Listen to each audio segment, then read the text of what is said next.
Informasi lainnya viral di media sosial, mobil patwal Satlantas Polrestabes Makassar menabrak pengendara motor.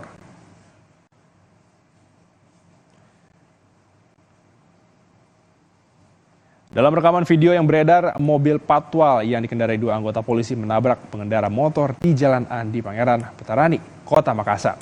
Setelah insiden tersebut, baik dua polisi yang berada dalam mobil patwal maupun motor melanjutkan perjalanan, saudara.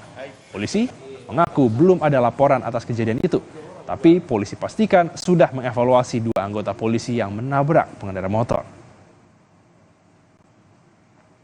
Kami mengevaluasi juga apa yang dilakukan oleh anggota itu, dan kami sudah melakukan tindakan juga kepada anggota itu. Kita lakukan pemeriksaan oleh Propam dan tentunya melihat pada kejadian pada saat itu apa yang menjadi kesalahan oleh anggota itu. Sampai saat ini tidak ada korban yang komplain, itu sebenarnya tidak ada.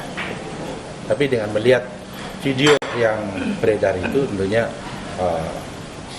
ada suatu koreksi untuk kami untuk bisa lebih baik lagi dalam memberikan pelayanan kepada masyarakat.